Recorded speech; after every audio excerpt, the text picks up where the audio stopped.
Tèmítọ́pẹ́ tí ò wọ́rì ọmọ wọn nílọrin Àfọ̀njá. Happy birthday Tèmítọ́pẹ́, wàá pọ́ láyé kọrin kọ́ṣe, ojú rẹ̀ ò sì ní rí bí.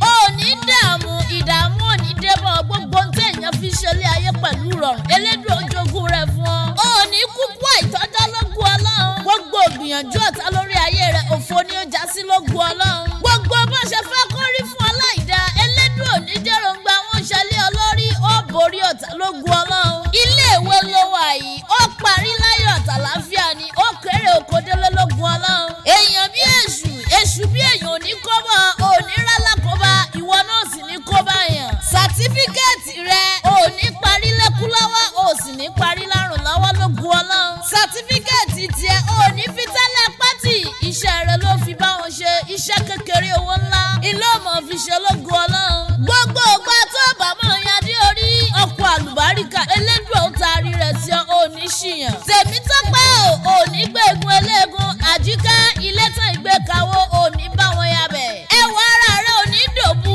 àrídùnnú lọ́jọ́ fún wa lónìí, Àjíkẹ́ ò ní dàrí sunkún fún wa lọ́la, ọmọ àlùbáríkà tí ó sanjọ́ lélẹ́dùà ó ṣí ọ. Mo kí ọ jàre ọmọ wọn nílọrin Àfọ̀njá, ẹnu dojú yọ. Ẹ̀yin lọ máa kẹ́ gbẹrú ọmọ ṣàdúrà gbọ́rẹ́, ẹ̀yin lọ máa jí fi kálà mọ̀dámọ́lẹ̀kùn àríṣọ kọ́ńdúkọ́ńdú. Àjíkẹ́ ẹ̀yin lọ́mọ òpó kọ́rọ́bìtì ọmọ òpó kọ́rọ́bìtì. Wọ́n ní wọn lọ máa Àjíkẹ́ òkè lẹ́yìn tó ṣe pé ọmọ mẹ̀sàn àgbòní nílé bàbá tó bí ọlọ́mọ. Bẹ́yìn lọ máa jí lálá ọ̀ṣọ́, ẹ̀yin ọmọ adífọ́dá gbogbo dára bí ẹ̀gbin. Ẹ̀yin lọ́mọ jayé gbadé, àánú Olúwa pọ̀, ẹ̀yin lọ́mọ ọlọ́kùnbọ̀yọ́.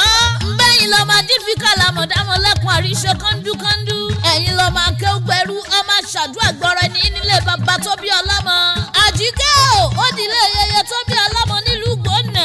Yẹyẹ tó bí ọlọ́mọ lọ́mọ fọ̀ kí ire okòsẹ̀. Àwọn lọ́mọ kátàmù. Àwọn lọ́mọ lọ́sẹ̀sẹ̀ kò gbé ní.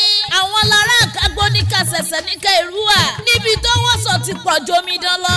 Àwọn lọ́mọ onígbòkùnkù tájèjì kan ò gbọ́dọ̀ wọ̀, nítorí pé àjèjì kájèjì tó bá wọ bẹ̀ ṣe ni yóò dẹbọra lé bàbá tó bí ọlọ́mọ.